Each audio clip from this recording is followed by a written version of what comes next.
So I'm Sean Maz, I'm the Chief of Police here in Batavia. First off, I want to give a huge thank you to the Holmstead for allowing us the opportunity to come out here and talk about some really important topics. The mayor's going to kick it off for us here in a couple of minutes. He's going to be talking about notable events in Batavia history. I think you're going to find his presentation to be extremely enlightening and enjoyable. And then the last 45 minutes or so, we're going to talk about fraud and the impacts of fraud and things that you can be looking for in order to ensure that you protect yourself from becoming a victim of fraud. So I'd like to introduce the mayor. I think most of you already know who he is. He started as the mayor in 1981. If I do my math correctly, I think we're in the 43rd year. Is that right, Mayor?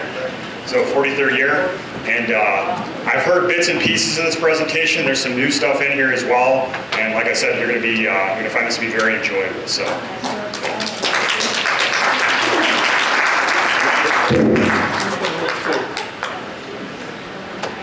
Well, thank you all for coming. Today I'm kind of the warm-up act here.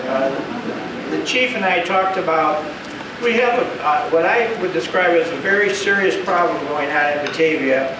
And it's all these bad people. Now they don't show up with guns, fortunately, but they're basically hitting us real hard on the computer and in technology and on the internets and all that kind of stuff. So the chief and Officer Webb, who's going to do some of the talking too, have put together, I think, a very insightful program that will kind of hopefully alert you to some of the scams that are going on, because of the problems we got in Batavia right now. We now have 6 senior living communities in Batavia, including the Holmstead. So we have quite a population, and the bad folks have figured out that, hey, this is a town where there's nice people living in these senior living communities, and we can probably get in there and trick them into doing stuff for us and whatever. So we know we're a target audience here, and we want to make sure that you're as well informed as at all possible. But what I'm going to start with is I'm going to tell you a few Batavia stories very quickly. Now, some of you have been here many times before and heard me speak. So what I've tried to do today is come up with new material that none of you have heard of. And I think there is some new material here, and so I think you'll find it quite interesting. So we want to start with the first one. So we're going to start with some pictures here of the Rose Bowl parade out in Pasadena, California. And Batavia, for about 30 years, we had a greenhouse in Batavia down on Morton Street near Harrison called the Sikora Greenhouse. And Mr. Jerry Sikora was kind of a recognized national expert on the growing of the rose. And so Mr. Sikora he had a laboratory in the greenhouse, and he could turn the roses into red or yellow or green or whatever. And so he got to be quite the attention of the folks out in California. So for about 30 years, they ordered a lot of the roses that were used in the Rose Bowl parade were grown in Batavia. Wow. And that was down, and let's go to the next slide. That was new. This is what the site looks like today. It's a big vacant area because the greenhouse was taken down, and it's been zoned for a residential housing project at some future date. But I'd call your attention to the one side that you see a sidewalk on. And Mr. Sikora used to have a railroad side yard at his greenhouse because he had to load all the roses into railroad cars, and then they would take them down to Aurora, put them on the Burlington line, and go out to California with them. And so the Sikoras had this side yard railroad line sitting there on Walnut Street, and it was quite the attention for a lot of people. And when the greenhouse left, Alderman Wolf, who was the alderman down there, got the idea that since it was now an abandoned railroad yard, they should put a sidewalk on it because the railroad train went right to the west of Grace McQueen School, Alice Gustafson School. So the kids now over on the southwest side can walk to school and not have to cross the street because they got this new sidewalk on the railroad track. And let's go to the next one. This is another picture of the greenhouse you see in there. That's the old Sikora's house. And they had a family whose the married name there was Kalina. And so some of you you old-time Batavians may remember this. At one point in time, on the southwest side of Batavia, we had 5 different greenhouses in business. And that was a big industry in Batavia for a number of years. And the Sycora one, I believe, was the biggest of all of them, but we had 5 different locations, and then there was at least one over on the east side. So we were spread out with greenhouses, and that was a noted commodity for Batavia. Okay, let's go to the next slide. Okay, this is a picture of the Shumway Foundry, which was down on the west bank of the Fox River, south of Wilson Street. And it was there from 1872 to 2005. It was in Batavia for 133 years and all owned and operated by a single family by the name of Shumway. And they, generation after several, I think it was at least 3 generations were in there running the foundry. And it was quite a noted foundry because it made molds for different things. And then the molds would be shipped away, and that was what they were noted for. So they got started in 1872, right after the Great Chicago Fire, because there was a big need to rebuild Chicago with various components, and one of the things they needed was foundry molds for. And one of the classic things that they produced there was the front windows of the Marshall Field store in downtown Chicago were outlined in green. I don't know if you remember, there was like green stripes on it. Well, they made all the molds for the stripes in Batavia at Shumway's Foundry. But the big thing they did, let's go to the next picture, is they made the molds for this. The Academy Award, and today's an appropriate day to tell you and show you this because of what was just on last night. But they, for about 30 years, they made the mold for the Academy Award. Now, they didn't pour the mold. They made the molds for it, and then it was shipped up to Crystal Lake, and there was another foundry that was friends of them, and they poured the ingredients into the mold to make the Academy Award. So when this all came out, the Shumways, some of them still live locally, and I know them, I grew up with some of them. So I asked one of them one time, I said, you know, I'm going to be giving this talk about the molds for the Academy Award. Is there one you could let me have that I could bring on? Because they're not, you know, they're not. He says, well, unfortunately there is not, because he says, we made the mold and then they poured the ingredients into it, but then to get the Academy Award out of it, they had to break the mold. So there was no molds left of the Academy Award, but we had it in Batavia for a long, long time. Okay, the next picture. Okay, this is now the site of where the Academy Awards were built. It's right down there in the west bank of the river, south of First Street. And I'm interested to share with you that right now the city is talking about turning this whole area into a residential development project on the riverbank. And it will also be probably a multi-story building of either apartments or townhouses that would be sold. And the plan is to have a restaurant on the first floor overlooking the river. So we're going to really kind of switch some things around down there, but I think it should be a very nice addition to downtown Batavia. And we're still in meeting about it, trying to figure out all the components of how we're going to do it and whatever, but we have the people that want to do it, so we just got to work with them, see if they come up with the money needed to do this. Okay, let's go to the next picture. Okay, this is just a simple Batavia house out on East Wilson Street at 713 East Wilson. And this house has some notoriety surrounding it because it was the girlhood home of a young lady by the name of Sherry Meyer. And Sherry Meyer lived in Batavia and went to Batavia High School, but then at the end of her sophomore year, she quit high school because she was a singer. And so she was going to go on to a singing career. So let's go to the next slide. She changed her name to Jackie DeShannon. And she wrote the songs, Put a Little Love in Your Heart, and What the World Needs Now is Love. And then her real claim to fame was in 1964 when the Beatles first came to America on their 19-town tour. she ended up being the opening act for the Beatle concerts. And so she'd go out and kind of sing a couple songs, kind of warm up the audience, and then the Beatle guys would run down, and that's, if you may remember, all the girls would scream and faint, and you know, it was just one big loud scream there for a couple minutes. But she was there, and so she was the one that did it. So there's, Hollywood has talked to me a couple times now because there's some interest in making a movie about the Beatles' first tour of America.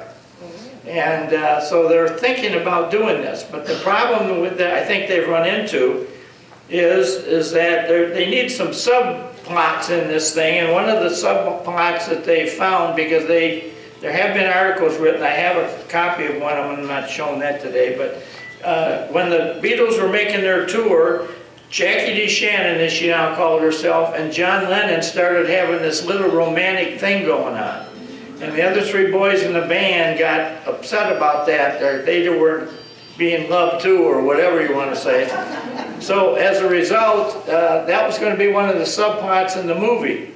And so I've talked to the scriptwriters from Hollywood now a couple times about this particular situation that they were trying to write in. So I finally told them, I said, well, you're a little bit ahead of me because I graduated from high school in 1967, and she left Batavia in about 1960, so I didn't know her. I knew who she was, but I didn't know her. They said, well, can you give me some Batavia people that maybe dated her? So I had to go digging into the coffee shop annals, I'll call it, and I did find a couple guys that, yeah, had dated her a little bit, so I gave them their names, and I think they got talked to. But then about a year and a half ago, the writer that was working on this called me and said, well, we've hit a snag in the fact that when the Beatles broke up, they sold the rights to all their music to other people. And so now we've started to investigate how much we'd be charged for I Want to Hold Your Hand and all this good stuff. And they said it's quickly into the multi-millions of dollars. So we may have to sit on this for a little bit while the price comes down on their music. So but anyway, she lived at 713, and in 1966, she won the Grammy Award for her writing and music. So we got the Grammy Award out on East Wilson Street. Now let's go to the next picture. So I think all of you recognize Art Carney, who used to be on the Jackie Gleason show. Yeah. Well, in 1974, he was making his own movie called Harry and Tano, which was a story of an elderly gentleman that gets evicted from his apartment in New York City, and he goes on a cross-country trip of America, and the movie's about his trip with his cat, Tano. Yeah. So that part of the movie was made in Batavia. I don't know if you... and in Geneva, but they came to Batavia and they went out on East Wilson Street, just down the street from where Jackie DeShannon lived, and they rented the front yard of the old Feldot Farm implement area, and they turned it into a Chevrolet used car lot. And that's where they made scenes from this movie, because in the movie Carney buys a car at some point in this thing. And so in 1974, or 75, Art Carney won the Academy Award for Best Actor for his portrayal in that particular situation. So then, let's go to the next one. Staying on Wilson Street, if you go out to Wilson and Kirk Road, there's the Speedway gas station, and I'm sure many of you have seen it. It's right there in the corner. And then as you come out of the Speedway, and the other picture shows what you look at, there's just a big clump of trees on the south of the Speedway gas station. Well, back in that clump of trees, about 500 feet, is what they call the Phillips Farm. And the Phillipses were people who owned that land there before Fermilab took over. And the Phillips had a very nice house there. So the Phillips Farm, eventually, once it got bought by Fermilab, was turned into the home of the executive director of Fermilab, whoever he or she is. So let's go to the next slide. So that ends up being Leon Letterman, who in 1987 won the Nobel Prize for Science for his work on discovering what I guess they call the God particle. So if you put this all together, out on East Wilson Street in Batavia, in a 7-block run, we've got the Grammy Award, the Academy Award, and the Nobel Prize. Now, I had the opportunity to have the mayor of Rosemont here one day because he was involved in donating some money for the football field to get turf grass out at Batavia High School. That's another story. I'll maybe use that again sometime. But I asked him if he wanted to come out for the groundbreaking, and he says, yeah, he'd come out, but he didn't want anybody to know him, and he didn't want to be introduced. So before he came, I took him to lunch, or before we went out for the groundbreaking, I took him to lunch downtown, and then I took him out on East Wilson Street, and I drove him by these three houses, three locations, and told him, I said, well, here's the Grammy Award, here's the Academy Award, and here's the Nobel Prize. And we get out there, and he says to me, well, Jeff, you know what I got in Rosemont, but on a history perspective, you got me beat. So let's go to the next slide. Okay, this is the Batavia High School basketball team in 1966. And I am told by, I'm not that much into sports as far as history and that, but I'm told by, I've had several people come to my office and want to see this picture because they say this may be the only high school basketball team in America in 1966 that can boast this particular thing. And what we're boasting in this one is that in this basketball team there were 3 players who all signed in very professional sports contracts in football, basketball, and baseball. And so let's go to the next picture. So if you know who's on the team, I have this hanging in my office downtown. I've got Newsweek, Sports Illustrated, and Look magazine, and all these Batavia guys are on the front covers of these magazines. Ken Anderson, who was the football signer, was the quarterback of the Cincinnati Bengals. And this was the Newsweek that was published the day of the Super Bowl, and he was the quarterback for the Cincinnati Bengals on that occasion. Then the middle one is Sports Illustrated, and that's Dan Issel. And he ended up being one of the top 10 all-time high scorers in the history of professional basketball. I think maybe he's come down a little bit on the list now because he's retired, and there's some new guys that are making a lot of points now too. And then the last one under the Look is Byron Vonhoff, who was a baseball pitcher, and he signed a contract right out of high school for a very lucrative bonus to be a pitcher for the New York Mets. And then unfortunately he got shoulder problems and he had to leave the sports. But we had professional contracts in baseball, football, and basketball all on the same team in Batavia High School in 1966. Let's go to the next picture.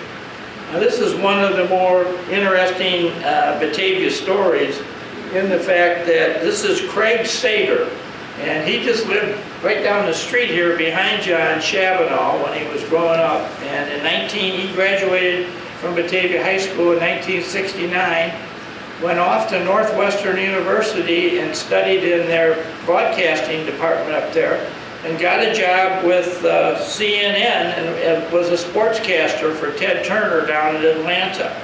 And so he was there the day that Hank Aaron hit the home run that broke Babe Ruth's record.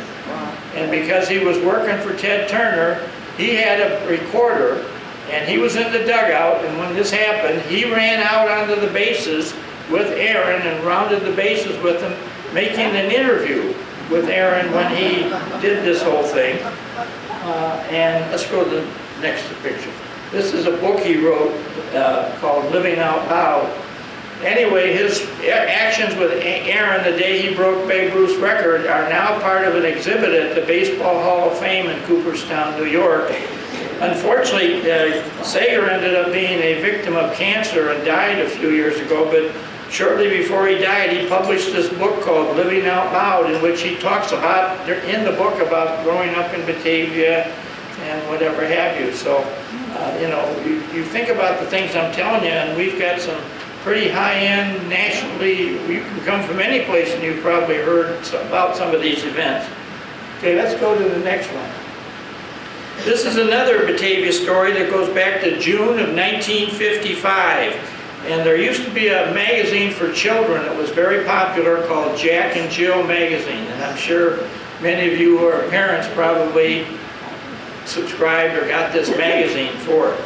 Well, in June of 1955, there was a lady that then lived in Batavia out on Deer Path Road, and her name was Peg Tyndall Jackson. And Peg Tyndall Jackson got the idea, let's go to the next picture, that she would write a story about the Dalmatian dog that the Batavia Fire Department had just kind of taken on. And so she wrote this story. It ended up being the featured story in the June issue of 1955. And a lot of people read this. It was amazing the number of people who subsequently came. And let's go to the next picture. This is the dog in Rio. His name was Streamer in the fire department, but Peg Tyndall decided she needed to change the dog's name for the story. So she changed it to Sparky.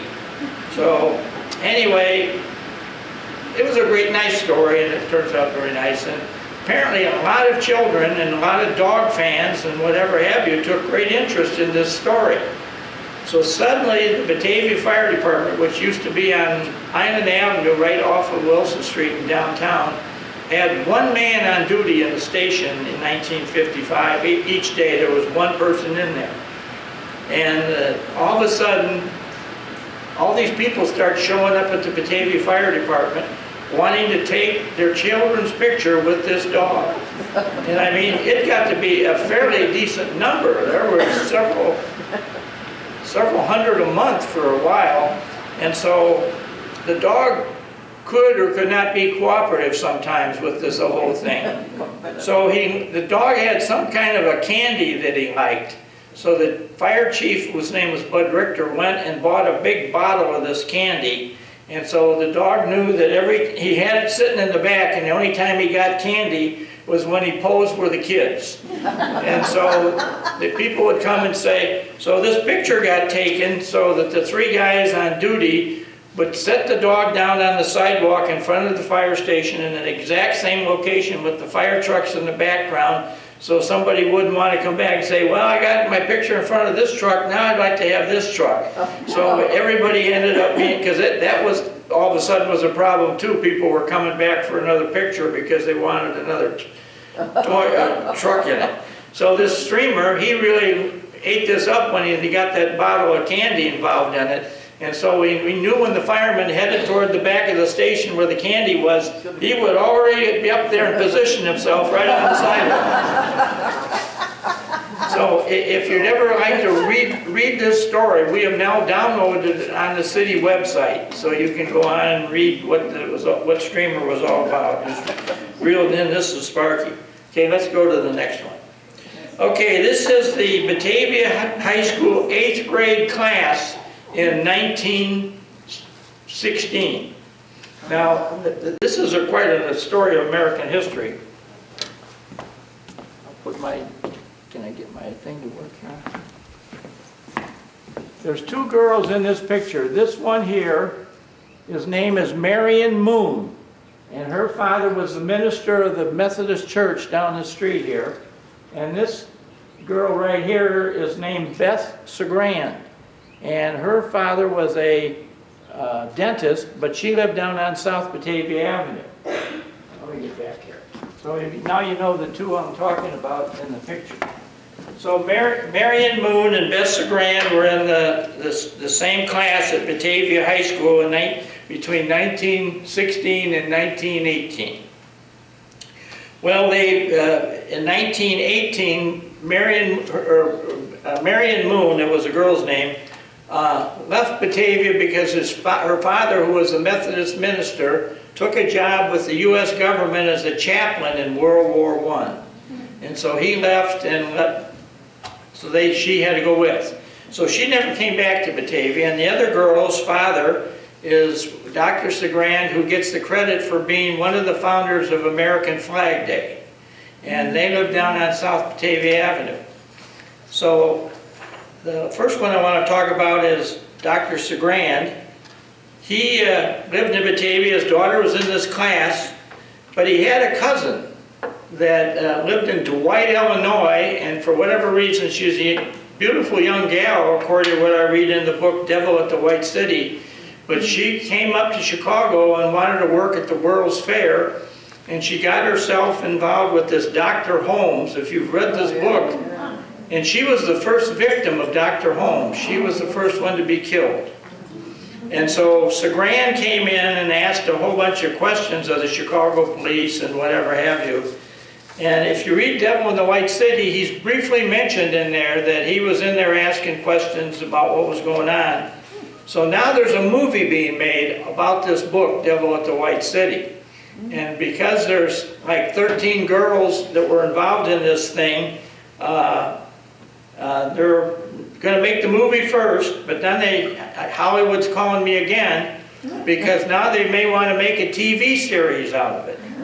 And each murder would be its own separate show. And so they want a lot of information about the Segran family. Well, I told them the story about what this picture, and they said, well, the picture is 1895, or the book is 1895, and that picture is not till 1916, so there's a lot of difference. But what they wanted to talk about was, this is the picture, let's go to the next picture. No, next one. There we go. This is the Methodist church where Reverend Segran was the minister. And this is, let's go to the next picture. This is a picture of he and his wife, and their daughter is not in the picture. But anyway, they end up being the grandparents of Buzz Aldrin, who put the American flag on the moon in 1969. And so we've got in the real interesting American history flag story here, because you got the daughter of the guy who gets the credit for American Flag Day in the same class with the mother of the guy who put the first American flag on the moon. So let me just say, when Hollywood heard about that, they were really interested, but I don't know how they're going to write the script when it's 20 years apart, but they may be working on it. And so we don't end with this story in the moon program. As I wrap it up here, this is the picture of our newly let's go to the next picture. Newly remodeled city council chambers, which we just got through doing. And this used to be a company was in here. First it was the Appleton Windmill Factory. Then it became Dunbar Capital, who made conveyor belt systems and loading devices. And this room where our council chambers is now a laboratory, or it was a laboratory when they had it. And in this room was made the flexible fuel line that was in the rocket that landed on the moon in 1969. Wow. And that's verified in the book that the 3 astronauts wrote when they came back from the trip. So the last couple slides here, let's go to the next one.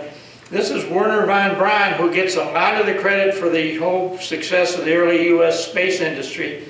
He was in Batavia several times to work on this fuel line thing, and so that was his story of what had happened here. And so he was very much involved in, the guy who was plant manager, Les Hodge, used to say, well, Wernher von Braun got to know where even the restaurants were in downtown Batavia because he would come and work on that fuel line. Okay, let's kind of end it up here. This is, let's go, we got it, okay. This is Bill Wood, and he was our town historian for a number of years, and unfortunately I don't think we can see it real well. Anyway, Bill Wood was a principal at J.B. Nelson School down on the southeast side. Later he became the town historian, and the 2 ladies in this picture are my secretaries from 20 years ago, Susie Petkus and Jeanette Armbruster, and they used to help Mr. Wood every day because he ended up being a real source for the city, because we'd get all these people wanting to know where their grandfather was buried or what was the story with this house. And he'd go research all this stuff and come back, and my secretaries would write it up and send it off to him. So Mr. Wood had one trait that he's quite famous from, he wore a cross every day, a different cross he had around his neck. In this picture, if you look real close, you may see at the very bottom a little bit of the cross. I've since have found a better picture that next time I show this, I will have a better picture of Mr. Wood and his cross. Let's go to the next picture. Oh, there it is. Okay, there he is. See the cross on him? That's it. So when he died, he left me in charge of his estate. And Mr. Wood had over 150 individual crosses. And he had about 100 of them with numbers on them. And then he had a separate sheet which I was given, and it had the names of all these people from Batavia, former students and old friends and whatever, that he wanted one of these crosses given to, and he had the name on and whatever had. So it took me, Mr. Wood had a lot of stuff, and the house was full. It took me many years to get the whole place cleaned out, but I did get all the crosses given away, and when it was done, I had about 50 left. And I'm thinking, well, I'm not going to put these on eBay and sell it. Mr. Wood wouldn't like that. So just as the world, fate would have it, let's go to the next picture. If any of you watch TV and you ever watch the 700 Club, which starred Pat Robertson, and this lady I'm standing with is Terry Mewson, who was his partner. I think she's still on the, I know she's still on the 700 Club. And as things worked out, Terry Mewson's brother, sister, lives over on Republic Road, just a couple blocks away from here. And one night they had a 90th birthday party for the mother of these kids. And Terry Mewson was at the birthday party. And I knew the family, and so I got invited over there. So I go over with my 50 Bill Wood crosses. And I say to Terry Mewson, well, you're in the business, and really I think Mr. Wood would really be quite pleased to see that these were being used by you on TV. And she got just overly whelmed with happiness and gave me this big hug and said, I'm going to talk about this on the club. And she did, and after it happened, I had people then at the Holmstead call me and say, did you know you got talked about on the 700 Club the other day? And whatever. So anyway, we got Mr. Wood's last 50 crosses on nationwide TV, and Batavia got a lot of positive spin from it. So I'm very this gal, the sister that lives in Batavia, her husband is a lieutenant on the Batavia Fire Department. So his name's Greg Stoffel. You may have seen him walk through here at some of the calls we've had up here. But anyway, it shows you how close the world can really become with people of a national relationship. Terry Mewson, it was the Miss America in 1968, so she had her own claims to fame beyond being on the Pat Robertson show. And finally, let's go to this one. This is the old story about Mary Todd Lincoln was in Batavia for 4 months in 1875, and I'm pleased to report that the Bellevue building down there, which was getting in very, very bad shape, has now been totally restored inside and will probably, hopefully be there for another 100 years because it's all been rebuilt. The sprinkler system was enhanced and improved. The alarms are all in. It's handicapped accessible. There's just a lot of nice things the new owners have done there. So that will be there for many years to come. So what I want to announce now is that the city has gotten a grant from the Dunham Foundation for about $75,000 to put historic signs up. And much of what I've just talked about is going to be some of the signs that are going to be put up. And so it's going to be backboned on the computer in addition to the sign being put in the ground in Batavia. And you'll be able to go on and watch the thing on the computer if you want that way. So that'll be coming out in the next couple of months. And so we've got the signs being made right now. So hopefully we couldn't get them all made this year, but there's going to be another set next year. So most of what I talk about here will be in the signs when we get them done. But I'm very proud of Batavia from its history perspective because there aren't many towns around that can brag that they've got the Academy Award, the Grammy Award, and the Nobel Prize in a 7-block run on their east side of their town. So thank you. Let's bring up the police department.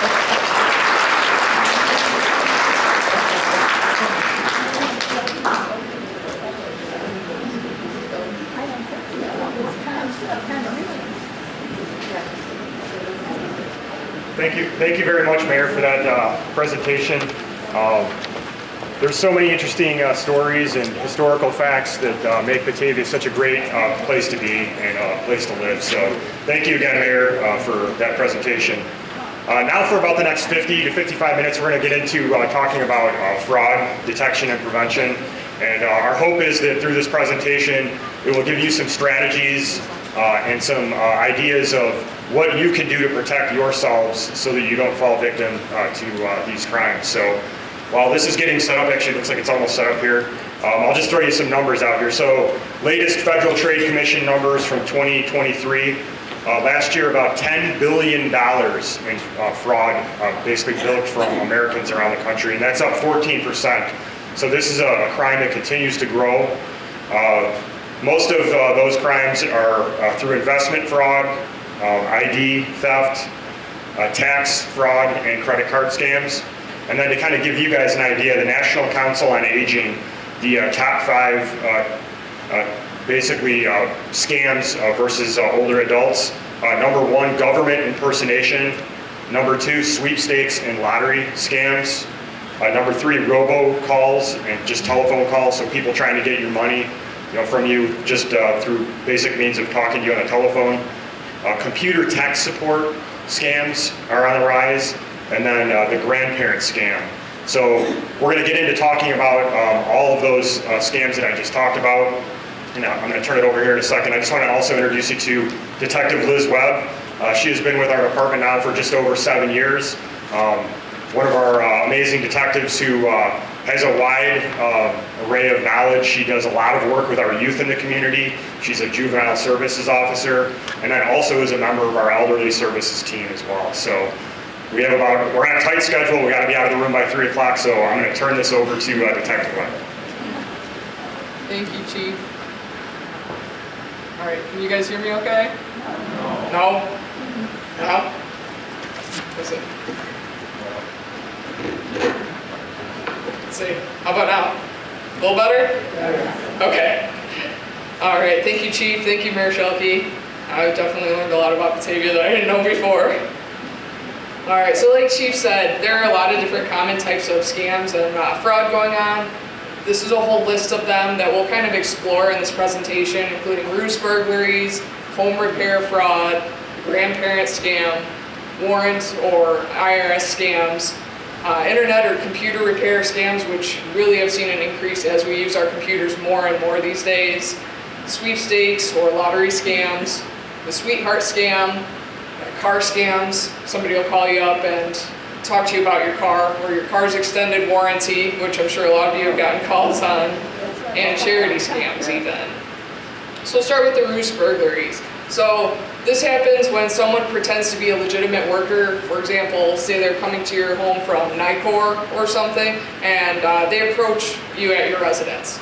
They'll typically work in groups, so someone will come up to you and say, hey, I'm from NICOR, we got a complaint about a gas leak, check the meter outside, but we really need to check inside your house just to make sure there's not a leak. Can you please show me to, and they'll ask for an area, whether it's the furnace or something like that. While they do that and they distract you, someone else comes in from their vehicle and wanders around the house and looks through all belongings and takes whatever they can find.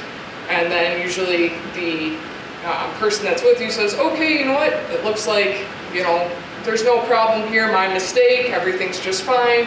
If something comes up, give us a call, and they leave. They and their cohorts then drive off, and then you realize that all of a sudden you have some valuables missing. Sometimes it can also be someone from the water department they claim to be, cable, TV, roofing, gutter repair, any sort of home repair. And so they'll work in teams. Again, they'll try to take money and jewelry. What should you look for though? You should look for vehicles that are too clean for a job. If someone says that they're there to work on your driveway, they're there to do asphalt or something, but they have a very clean, brand new vehicle, that's a good description, or that's a good clue that maybe they're not who they say they are. Or vehicles with magnetic signs, because what they'll do is they'll throw them on, they'll come up to your house and say, look, so I work for this company.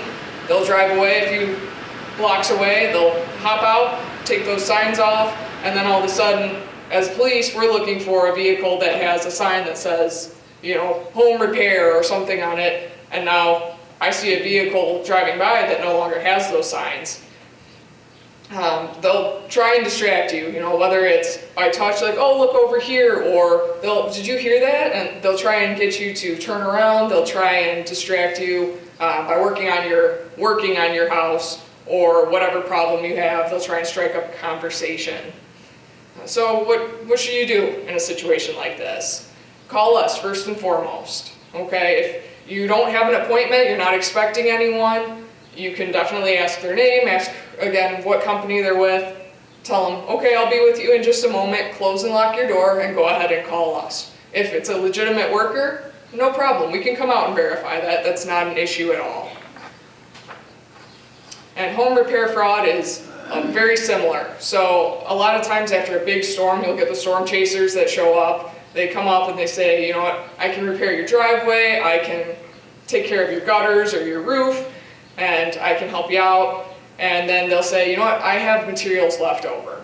I'll give it to you for really cheap. I'll do this job for really cheap. It's a great deal. But you know what, you have to act on it today. Otherwise, someone else is going to take it and I have to charge you full price later. So once the job is completed, they'll tell you, you know what, actually you owe me this much. And usually it's a lot more than what they had originally said. So what they'll do is they'll say, but you know what, if you pay me in cash today, I'll go ahead and drop the price down a little bit. If you say, I can't make it to the bank, or I don't have that money, they'll say, I'll go with you to the bank. We can just go ahead and get that money. And unfortunately, sometimes people do. Or they'll ask before they even start. They'll say, if you give me a certain amount of money for deposit for materials, then I'll get right to work. You'll give them the money and then you'll never see them again. The grandparent scam. Now this is one where you may get a call from a number that you don't recognize, and someone you'll pick up, you'll say hello, and someone will say, Grandma, Grandpa, it's me. And you might guess. You might say, is this Liz?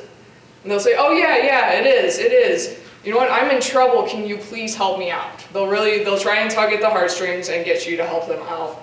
And they'll say they'll keep using that name you said, and they'll sound frantic. They'll sound like they're having a big emergency, whether they've been in an accident, they've gotten arrested, but they'll tell you, I need money, please don't tell Mom and Dad. And so they'll give you just enough details. I'll answer your question at the end. At the end? Yep. That was my question. Yep, no worries. They'll give you just enough detail to make it sound like something happened. They might tell you, I was in a car accident at Fabian and 31, and my car's in really bad shape, I can't get home, I just need some money, can you help me out? And they may hand the phone off to someone else pretending to be a police officer, a doctor, a lawyer, who'll say, hello, and they might pretend to be, an officer. Hello, this is Officer Webb with Batavia Police. Yes, unfortunately Liz was in a very bad accident and has no way of getting home, so she needs some money. And again, they'll tell you, please don't tell Mom and Dad. They'll be scared, they'll be upset, and they'll ask you to either wire money or buy gift cards. And then the warrants and IRS scam. Unfortunately, this is another way people use us to try and defraud you. You might receive a phone call from someone saying that they're the Batavia Police Department and they have warrants for your arrest. They'll tell you, you know what, if you pay me this much money, usually it's in gift cards again, because they're harder to track. Gift cards are very hard for us to track, and once that money is gone, unfortunately it's gone. They'll say you have an arrest warrant, you didn't pay a debt, or you missed jury duty, or you committed a crime, and they'll say, you know what, if you go and you get me $500 worth of gift cards, this will all be taken care of. Or if you wire this much money to this account, don't worry about it, everything will be just fine. Or someone will call and say, this is the IRS, you owe the IRS money and you didn't pay your taxes. Even though you know you did, they'll claim that you owe them. And because we're all worried, I don't want to be in trouble with the federal government or the state government, we'll kind of listen to them, we'll entertain that a little bit. And they'll talk to you about, okay, if you go to this store, I'll stay on the phone with you just to make sure that everything's okay. Okay, buy me a gift card, let's read off the numbers, and once you read those numbers, unfortunately, your money is gone. So again, we've seen this. Unfortunately, I've seen upwards of probably about $50,000 worth of money taken this way. And again, the people that are calling you will say, I'll stay on the phone with you. If you have any questions, no problem. Just go to this store, or they'll tell you, you know what, thank you for those gift cards. Unfortunately, they didn't work. There was something wrong with it, so you're going to have to go to this store next. And they'll try and send you from place to place to place to get more and more money. All right. And some things to remember. If someone has an arrest warrant, we're not going to call and say, you know what, we need gift cards. We'll just take care of this warrant for some Starbucks gift cards, you know, or Apple gift cards are a big one. We'll show up. If someone has a warrant, we'll show up to take them into custody. Or if we do call, we'll say, just to let you know, you need to turn yourself in. We're not accepting any money, and we're no cash bail at this point. So we're not taking money anyway. And so if the debt is a valid one, the recipient will usually receive a letter that's certified, letting them know of particular legal action. The IRS will send you a letter. They're not going to text you, they're not going to email you, or call you on the phone with some big story. Okay, and the IRS will not accept gift cards.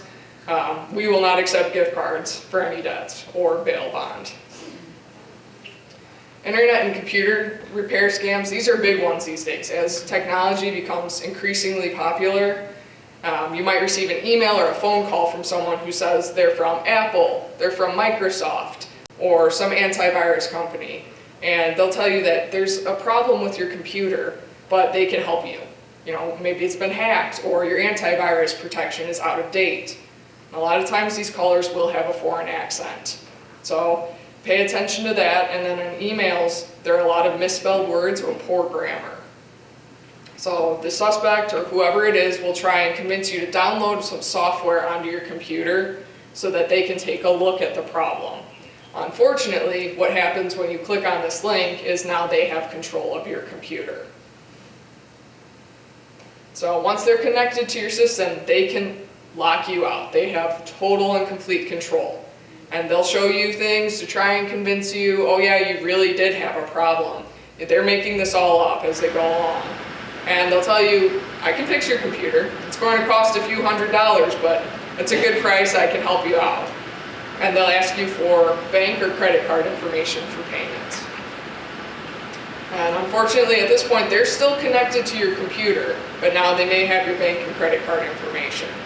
They can lock you out of your computer just because they want your money.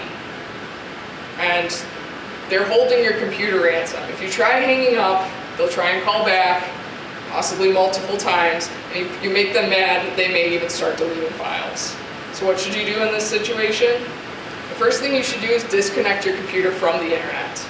If you leave your computer connected to the internet, they can still access your files, they can still do damage, collect your personal information. If you are still on the phone with them, hang up, block the phone number that's calling you if they're calling you. If you gave bank account information or credit card information, call your banking institution first thing and let them know. If you think that for whatever reason you've been the victim of a computer repair scam, you can go to a computer repair store. For example, Best Buy has a Geek Squad. They know exactly what they're doing. They're way more tech savvy than I am, and they can help you with that. So lottery scams and sweepstakes. So you might receive a text message, a call, an email that says, congratulations, you just won the lottery. And you're thinking, finally. But unfortunately, you probably haven't even played the lottery. And they'll tell you need to make a payment up front, and then you can collect your prize. And then keep in mind, once you buy a ticket for the lottery, you don't have to ever pay to receive if you've won anything. All right, the sweetheart swindle. So the victim may be first approached on an online dating website, and someone may claim that they're interested in the victim romantically. They'll start off, they'll create a friendship, they'll tell them a story about how they're located really far away. Sometimes it's overseas, sometimes it's another state. Relationship develops, you become friends, you talk some more, and then this person asks you, can you just send me a little bit of money? I'm having issues. I've got medical issues. Unfortunately, I got arrested. I need to get out of jail. And you know what? I would love to come see you. They'll come up with any number of excuses for you.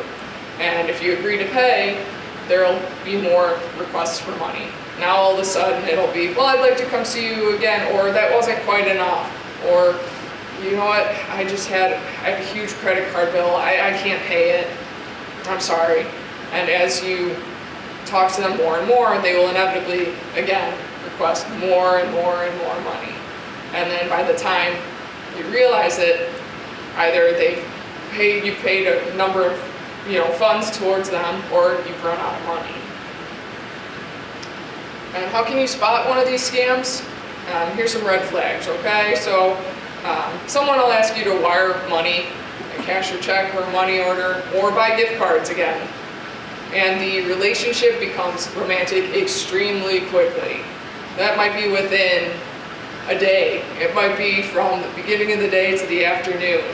And there's quick pronouncements of someone saying, I love you. They'll claim to be a U.S. citizen who's abroad. Maybe they're studying abroad, maybe they're working in business, or they're very wealthy, or they have a very good status abroad. They might tell you that they're a contractor and they need help with a business deal. They might make excuses about not being able to speak by phone or in person. I don't have good service here. Unfortunately, I can only talk to you using this website, this dating application. And they might ask you to communicate very quickly via email, instant messaging, or text messaging instead of the online dating site's message service. Because then there's a record of it that we could look into. Now, they might claim to be American, but they'll make frequent spelling or grammar mistakes that a native English speaker wouldn't make. Car warranty, all right. I myself have received this call. I don't know if anyone else in this room has, but have you ever received the call about, hi, we're trying to reach you about your car's extended warranty? Well, my car's pretty old. I don't have a warranty on it at all. I'm not sure anyone would want a warranty on a 1996 vehicle or something older, but they'll tell you, you need to call back. Your auto warranty is about to expire, or your insurance is even about to expire, so please give us a call, we'll help you out. If you call back, they'll include a pitch about how you can renew your warranty or your policy. So usually the call will start pre-recorded, and you'll be instructed to press certain buttons to stay on the line, and they'll ask you to provide personal information to just verify that you're who you say you are. And that can all be used then later on to defraud you. So what it can make it really difficult to discern if this call is fraudulent is that they may have specific information about your particular vehicle and warranty, which they use to go ahead and deceive you into thinking they're legitimate. If you have caller ID, you can screen their incoming calls. Legitimate telemarketers are required to transmit or display their phone number and the name or the phone number of the company that they're representing. And the display must include a phone number that you can call during regular business hours. Charities. All right, so according to Giving USA, Americans contributed more than $484.85 billion to charities in 2021. It's the most recent number I have. I'm sure it's increased from there. So that generosity supports a lot of amazing organizations that they put the money to work for healthcare, education, environmental protection, mental health, arts, religion, a lot of other amazing causes. But unfortunately, people take advantage of this generosity and this kind-heartedness, and it opens the door for scammers who capitalize on your goodwill. So many of these frauds involve phony fundraising for veterans and disaster relief. Suspects really know how we open our hearts and our wallets to those who really need support, those who have served our country and those who are trying to rebuild their lives after a natural disaster. So they're especially active during holidays as well. So things to look out for. Pressure to give right now. Any legitimate charity will be glad to accept a gift whenever you are willing to or whenever you can give it.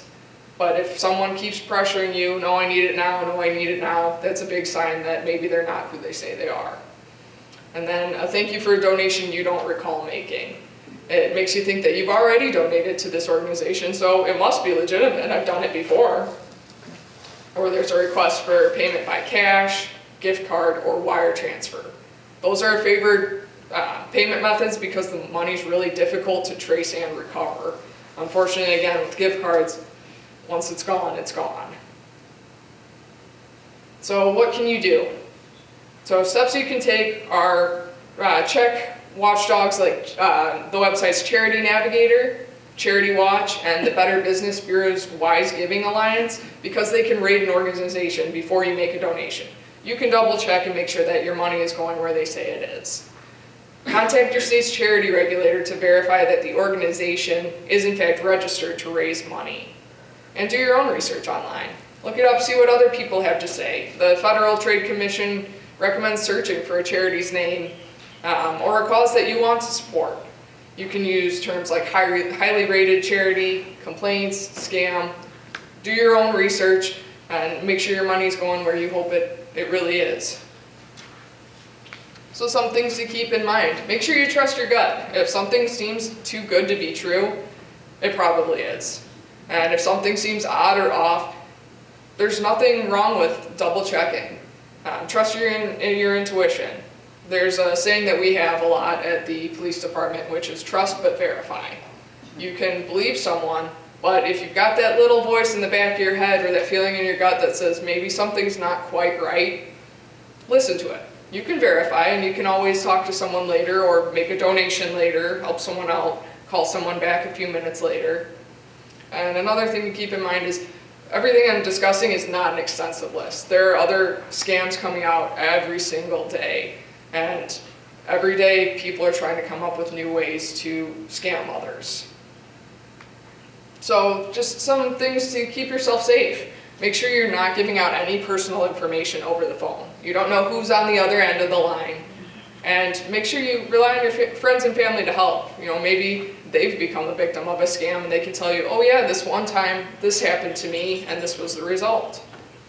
Call us if you think something's not right. We never mind hearing from you folks, especially if you think something just doesn't add up. Again, never give out your personal information on an untrusted website. And don't carry your social security card. I know sometimes you have to if you need to go somewhere, the bank or whatnot. But for the most part, keep that locked up because that's a great way for people to steal your identity and then start defrauding others, acting like they are you. Again, legitimate organizations won't ask you to pay with gift cards. They like the Visa gift cards, Apple gift cards, whatever you can get your hands on in whatever amount, they will take whatever they can get. Verify by doing your own research, and whether it's searching on the internet, calling an organization, talking to your friends, your family. Be a wise consumer. Don't let anyone into your home, especially if you're alone, because that's how the ruse burglaries happen. You'll let someone into their home for what appears to be a legitimate reason, and meanwhile their friends are waiting until you're distracted and following in and going through all of your belongings.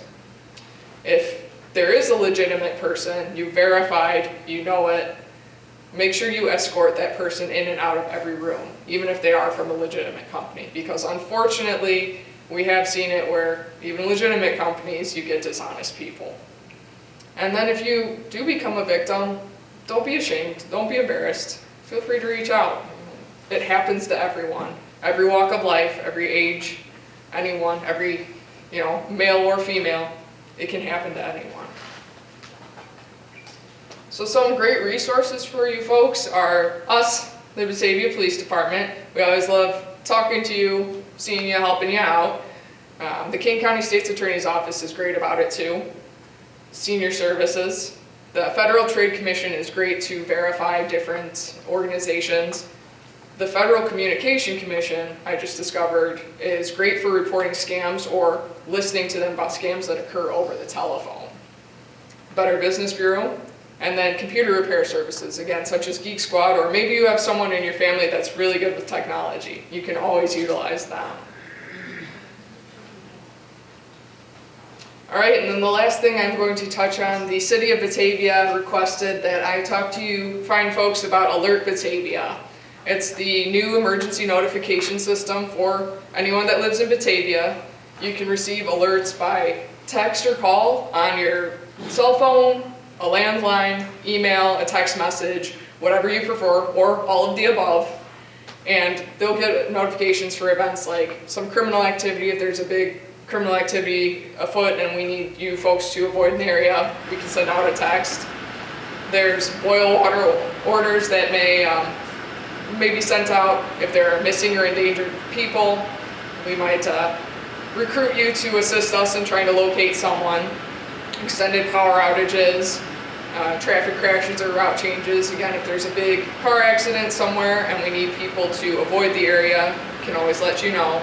This won't be used for little things though. You're not going to constantly be getting text messages for, maybe a little fender bender or a small little thing. So to register, you text the word Alert Batavia to the number 24639, or you can go to the bataviail.gov/alertbatavia. There is more information on one of the handouts for you.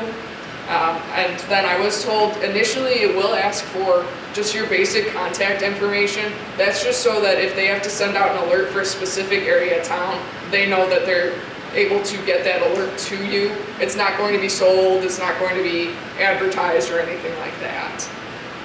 So as far as your other handouts, there's some great fraud resources there for you if you need it.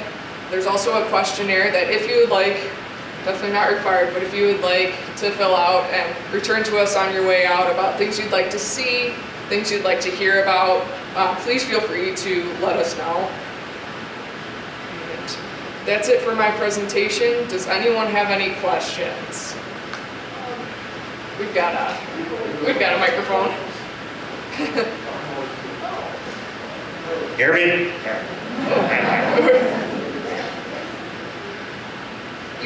You're doing a great job of keeping us one step ahead of the scammers. Now with artificial intelligence and AI now being, everywhere, what do we do with that? Because especially with the grandparent scam. Absolutely. It's going to sound like somebody's kid or grandkid. How do you deal with something like that? Absolutely. Did everybody hear that question? Okay. So with artificial intelligence now playing such a significant role in the culture that we live in, the question pertains to, you may get a phone call from somebody that sounds exactly like your daughter, your son, your granddaughter, grandson.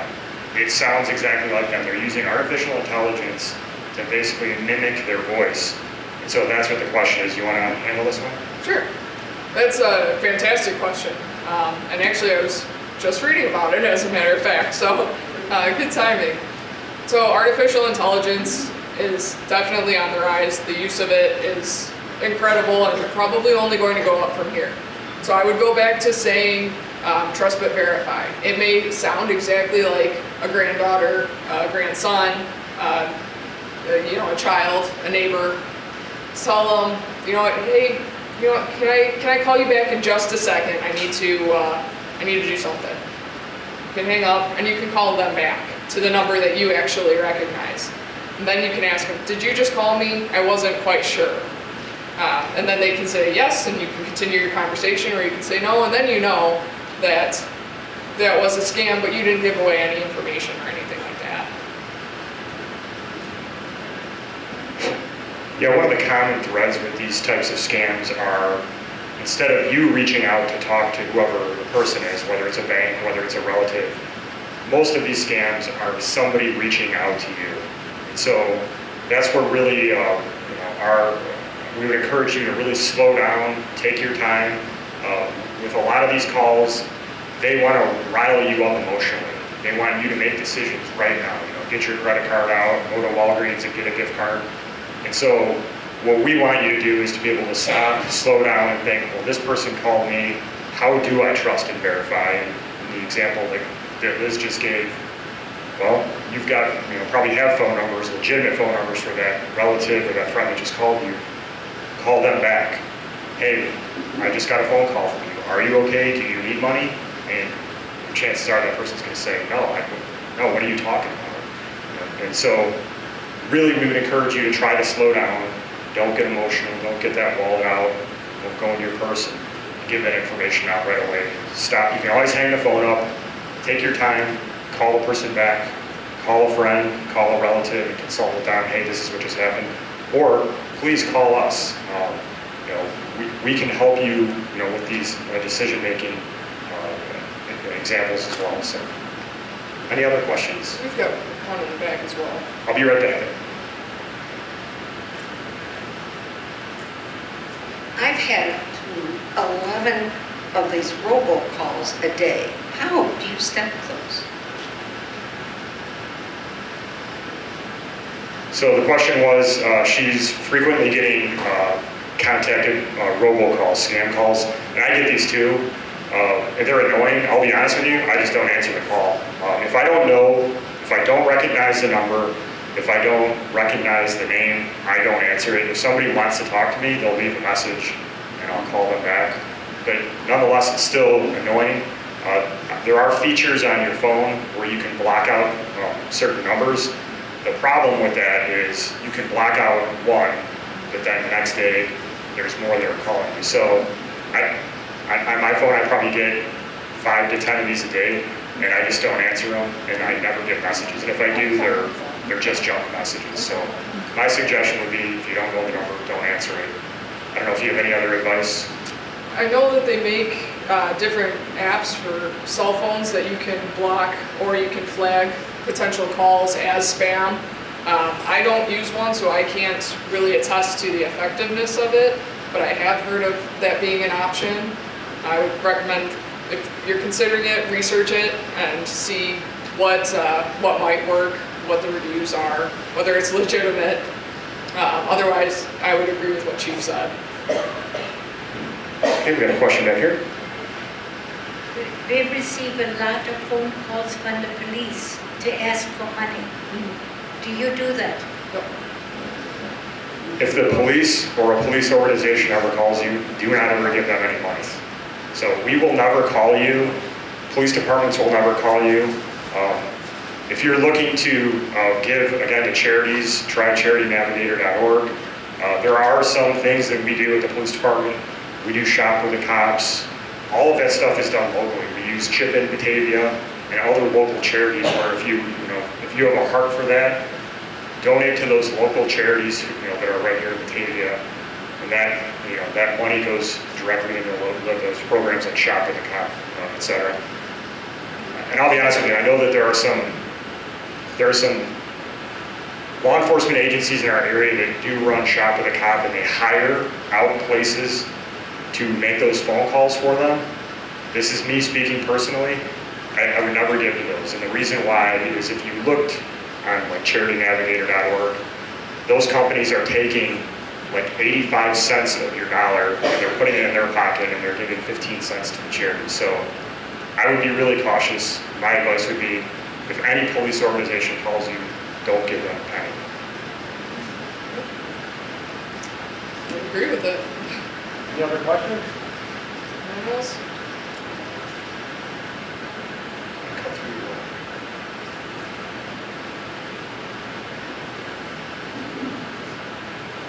What success have you had in catching the bad guys, and how do you network with other communities in the metropolitan area?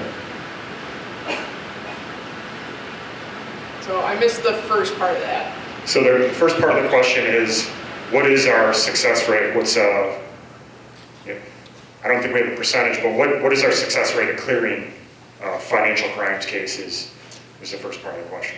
You know what? It depends entirely on the type of financial crime. Sometimes we are pretty successful. Again, when it comes to gift cards, unfortunately, once that money is gone, we've found that it's very difficult to trace because a lot of times people withdraw the money and then it goes to a bunch of different accounts overseas. As far as anything local though, maybe someone used your credit or debit card, we're pretty successful in working with other agencies. What we do is we send out a law enforcement bulletin and we'll request assistance, and a lot of times then another agency will come back and respond to us, or if we see something that, oh, we recognize this person in the picture that may have been involved, we'll reach out to them. And we all try to share our resources the best that I can, because our goal is ultimately the same, is to try and assist you if we can, you know, make sure that that person has consequences for their actions, and hopefully get you made whole again. I'll also just say what's difficult about these cases are a lot of times they're paper crimes, and it takes time. We have to use the court system to get subpoenas for information from various companies. So it can take months and months and months before we even get to a point where we're either making an arrest or we're closing a case as still active, because we just don't have an offender. They're very, I would say if you're asking me what a clearance rate is overall on our financial crimes cases, I would be surprised if it's 25%. So it's a very low number. And that's why we want to get out and give these presentations, because really the chances of us finding the perpetrators in these cases, more often than not, we're not able to do that.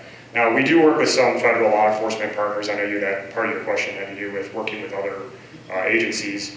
We will work with the U.S. Postal Inspectors are a great asset, Secret Service, FBI. A lot of times what we find is they're good sources to get information, but maybe not necessarily, they don't hit thresholds of dollar amounts where they want to actually come out and help us. So most of these cases they're being done right here at the ground level in Batavia, and all of our investigators have pretty significant amounts of training when it comes to financial crimes, because it's such a big issue here in Batavia, as well as in our surrounding communities. Any other questions? I get about 3 or 4 messages. Usually they are on the phone, and I have blocked them. I don't answer them, but now I'm getting them where they would want me to say, I want to stop. They want my phone number. They want information. I'm tired of this, but you can't do anything about it. All I can do is keep blocking. And I'm not going to call and tell them stop or give them any information. So there's no way to, because they change the number every day. So again, the frustration over the amount of phone calls that are from scammers or just from people that you don't want to deal with, voicemails. There is a do not call registry you can be a part of, which is supposed to take you off of that list where you're receiving what would be considered, legitimate calls. You're probably getting calls from people who are not from legitimate agencies or from legitimate businesses. And it's annoying, it's frustrating, and I would just say try to exhibit patience. Don't answer those calls. Keep doing what you're doing. Send them into your voicemail. For weeks and weeks. Yeah. And it will go on for months and months. I wish I had great answers for some of the questions. Sometimes it's just ignore, and I don't know if you have anything else to add.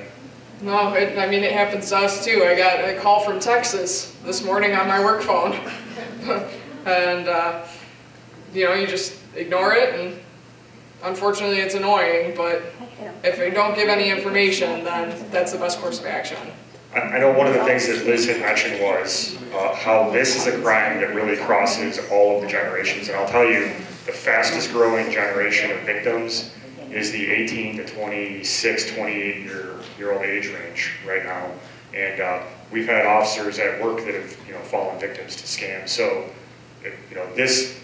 everybody's susceptible. If you're alive and breathing and you have financial documents, social security cards, credit cards, we live in this highly technological world where everybody has our information. If you're banking, if you're involved in anything in the medical, doctor's offices, your information is out there and it's susceptible, unfortunately, to scams and fraud. So sorry, that's kind of gloomy. It's a beautiful day though.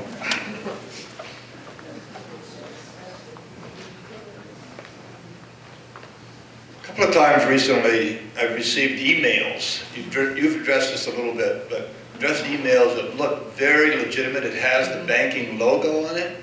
it has all the information at the bottom that looks very legitimate, and they say, we've changed our systems and we're upgrading the information and we'd like to just renew your information for that. And almost enter that. And there's, well, I better check with the bank first. But I've seen that's grown lately. Yes, absolutely. Banks, a lot of people act as banks. Usually there's some little hint. It may look great, but they may have a misspelled word. They may have, if you hover over the sending email address, it'll look different. It won't actually be the bank's website that it's being sent from. Or like you said, very wisely, call them. Call them to verify the bank. The bank may say, yes, we're doing some upgrades. Apologize, this email is legitimate. Or they may tell you, no, good job calling us. Please don't click on anything, just delete the email. Yeah, that's a great point, and we've seen that tremendously taking off in recent years. And again, just to reiterate, you're probably never going to get an email from a financial institution asking you to give them online, or even a phone call, give them your account information. They should have that information. That's when you did exactly the right thing. I don't trust this. I'm not going to click on these links. I'm not going to fall for this. I'm going to trust and verify. Either go to the bank, or you have those legitimate numbers where you can actually call, talk to an operator. So you did exactly what we'd expect you to do, and that is trust, verify, call, or go in, and it's going to be a scam. I got a text today, and it looked like a legitimate telephone number, but I don't recognize it, and no identifying where it's from, but it said, I know you're very busy, but would you please take a few minutes to answer a few questions? So he's my go-to person. I said, what do I do with this? So he said, delete it, and he showed me how to delete it. Yeah, exactly.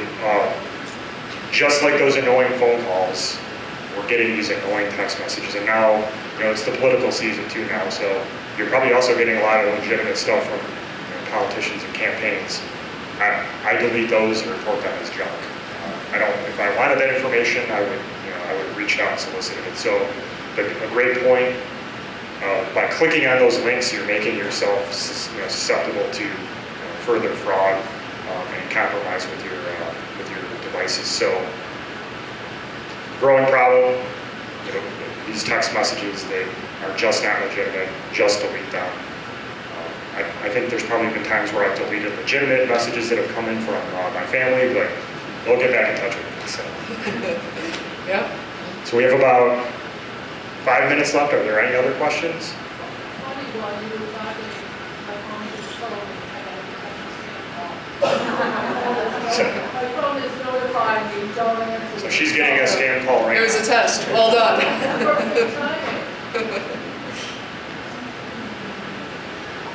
Thank you. When Brigitte and I moved here a few years ago, our dear mayor came to Holmstead and also advised us or informed us that Holmstead was Batavia Fire Department's best customer. And Brigitte and I are very happy to say that we have been the beneficiaries of these emergency calls on a few occasions. I just want to say thank you, and whenever you see the mayor, thank him sincerely.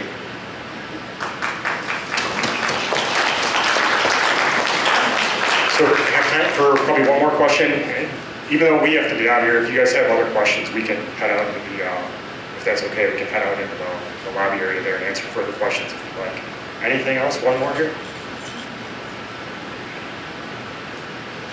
Is it worth it to unsubscribe when you get unwanted messages?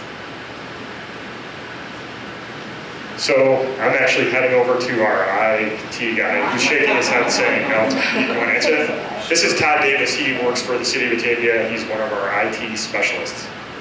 Thanks, Chief.